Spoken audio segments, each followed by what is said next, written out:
It's The Real News. I'm Aaron Mate. The U.S. shut down its global torture and secret prison program years ago, but that doesn't mean the abuses have stopped. New reporting from the Associated Press and Human Rights Watch reveals U.S. involvement in a network of secret prisons in Yemen and Eritrea.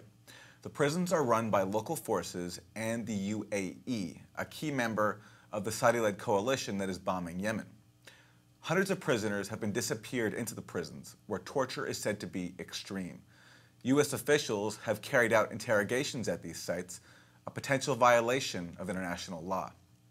Kristine Beckerle is the Yemen and UAE researcher for Human Rights Watch, and she joins me now. Welcome, Kristine. Thanks very much for having me. Lay out for us what you found.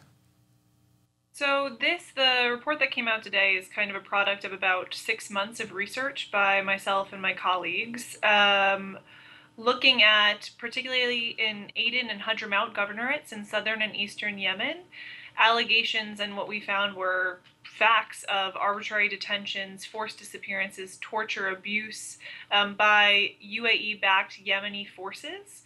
And what that included was a number of informal detention sites and secret prisons where basically Yemenis were getting spirited away, disappeared for months on end, and where former detainees and family members would tell us there was sort of serious abuse ongoing against these detainees.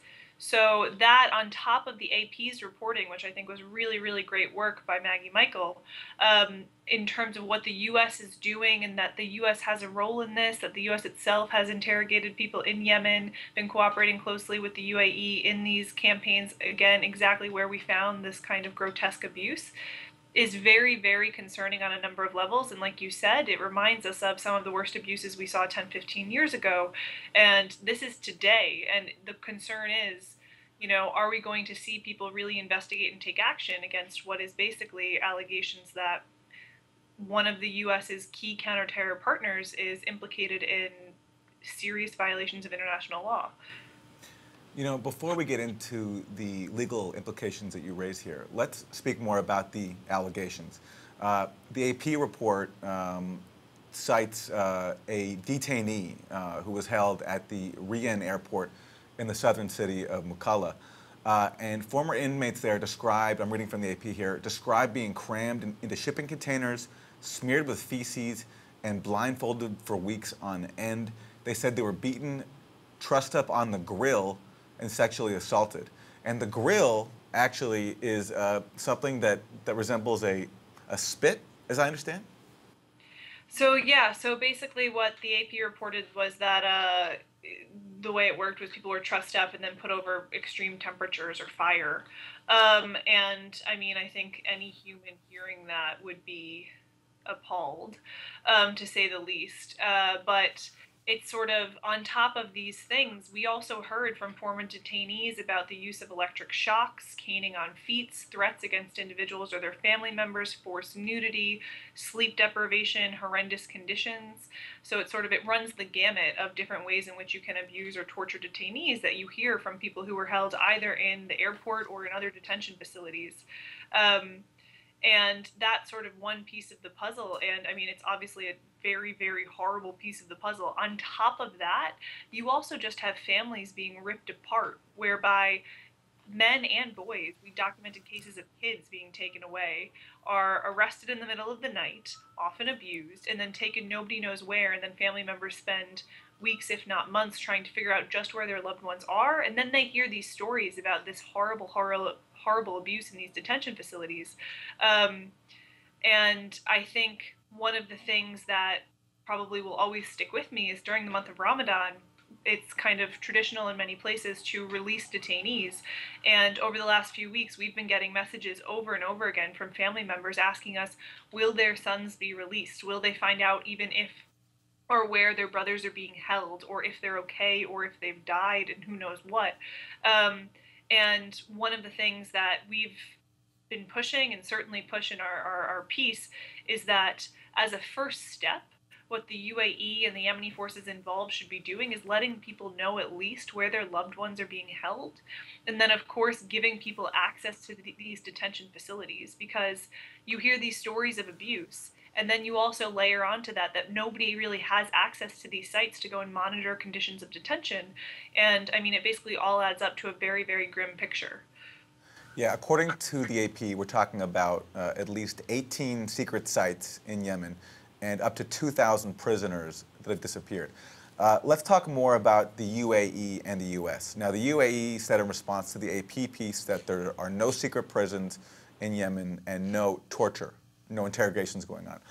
The U.S. said, according to the AP, that senior U.S. military leaders were aware of the torture allegations, looked into them, but were satisfied that there had not been any abuse when they were present. Now, that's an important qualification because even if there was no abuse when they were present, it doesn't mean they were abused before. And according to international law, as I understand it, interrogating people who have been tortured would be a violation. On top of that, according to the AP, you have one member of a group called the Hadramawt Elite. I think I'm pronouncing that right. I'm sorry if I'm not.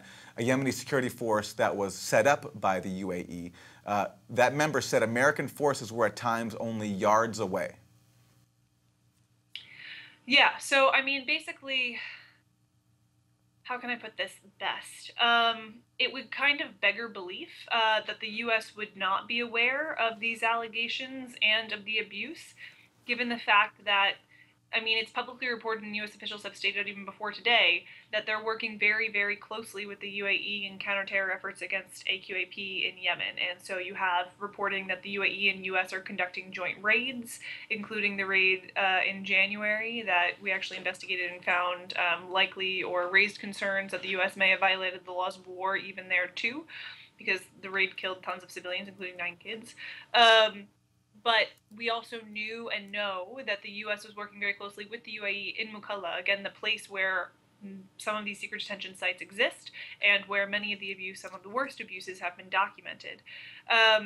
So for the U.S. to claim ignorance would be a bit silly. What is in fact silly is for the UAE to say there's no secret prisons and there's no detentions. I think what I'm hoping is that the power of there's a Human Rights Watch report, there's an AP report. Yemeni activists and lawyers have been talking about this for many, many months. So the notion that all of this is false or untrue or unfounded allegations is sort of nonsensical at this point. And on the U.S. side, to say we weren't present exactly when torture or abuse was happening, that does not allow them to wash their hands of these violations, because as you said, the notion that what the AP reported is, right, they're getting transcripts of the interrogations, that they're sharing questions, names, that they're going and conducting interrogations with these people who may have been quote unquote softened up after getting abused by the UAE. Those things are also violations, and those things also sort of go against the US's own obligations not to use intelligence from, and certainly not to engage in or be complicit in torture. And again, it's hard to emphasize how serious these allegations are, and how much both anyone partnering with the UAE in Yemen in terms of CT campaigns should be concerned and really should be pushing and putting pressure on the UAE in terms of ceasing these abuses and giving access to detention facilities.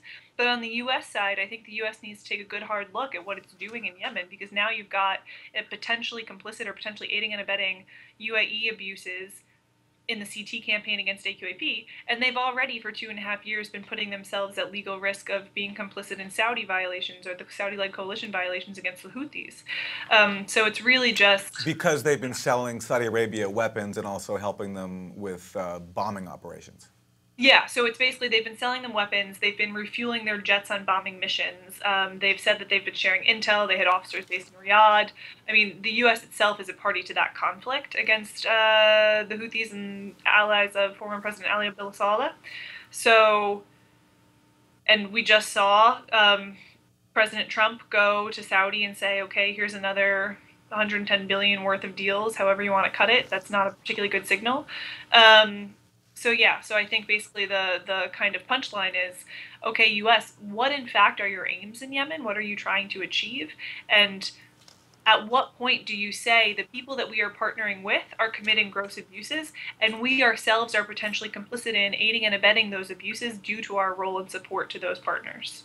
Yeah, and I think this angle is the most explosive here because, I mean, as you mentioned earlier, we've known for a long time about allegations of torture inside Yemen, not just by one side, but also by the other side, by Houthi forces and forces allied to their ally, former President Saleh, which you have also documented.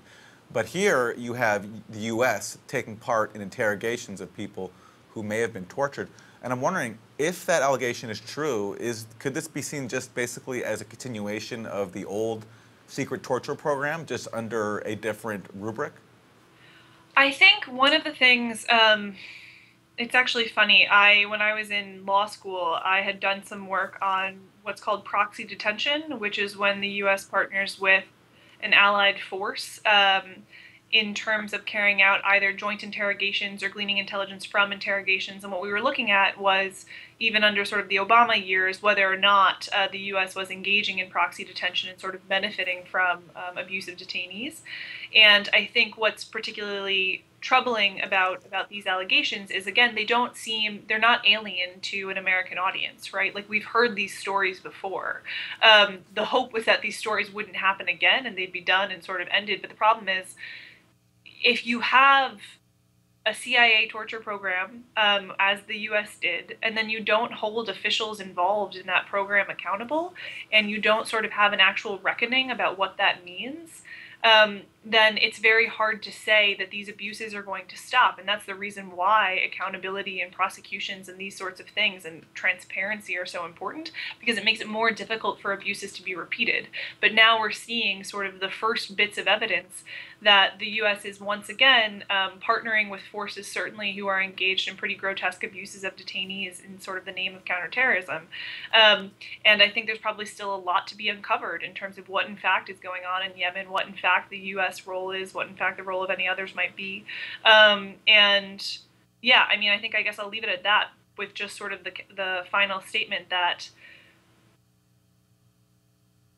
part of the reason we push for accountability for sort of violations more broadly in Yemen is, as you say, this isn't just a UAE problem. It's not just a US problem. The Houthi Saleh side have also engaged in pretty grotesque abuses of detainees. But the reason you push for accountability both in Yemen and sort of more broadly is, again, so that you ideally move to a place where these violations aren't repeated. And these particular allegations are so horrifying because there's been conversations in the U.S. for 15 years about, what is the appropriate response to the notion that the U.S. engaged in, torture on a very large scale post 9/11, and ultimately that did not come down on the side of accountability. And at least on my end, I think that is a mistake because without accountability, once again, it's just easier to repeat mistakes that have happened in the past. And when I say mistakes, by the way, I mean gross abuses that had horrible impacts on human beings. Finally, Kristine, let's talk about the wider political context that this revelation of torture in secret prisons comes in. We've just had the Saudi King Salman replace his nephew as crown prince, choosing his own son, Mohammed bin Salman bin Abdulaziz. Now, Abdulaziz is the Saudi defense minister and has been running the war in Yemen. I'm wondering what that palace move means for the war in Yemen, especially given that Abdulaziz's handling of the war has been so criticized because it's been so deadly to the civilian population. Yeah, I mean, I guess we will see, but what I will say is that I judge people on the things that they have done, and Mohammed bin Salman, as the defense minister and as deputy crown prince, as you said, has overseen what has been a devastating campaign in Yemen, right? You're now at post 2.5 years. You've got Human Rights Watch has documented more than 80 apparently unlawful attacks by the coalition. Amnesty has documented many more. The UN, Yemeni human rights groups, and these violations just keep going and keep continuing. And you have Mohammed bin Salman, who's, again, the defense minister, so the Saudi official responsible for this campaign. We don't see real steps being taken to stop these abuses. And that's both in terms of just stopping bombing hospitals, markets, homes, schools. But it's also about, again, talking about accountability, like showing the world that you are in fact trying to change your behavior by, for example, really incredibly investigating abuses that have already occurred.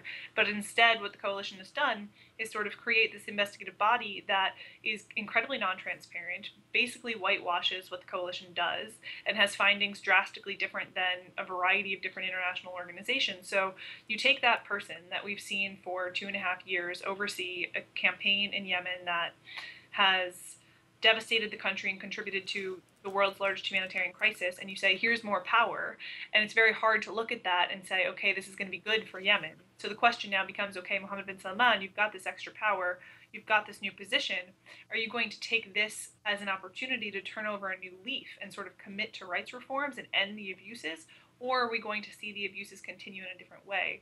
And I think that's sort of the question on the table, but it's certainly not helpful if countries like the US or the UK or countries in Europe continue to sell millions or billions of dollars worth in arms to Saudi Arabia, because the signal that that sends is, don't worry, it's business as usual, continue what you're doing and you'll still get as many weapons as you want from us.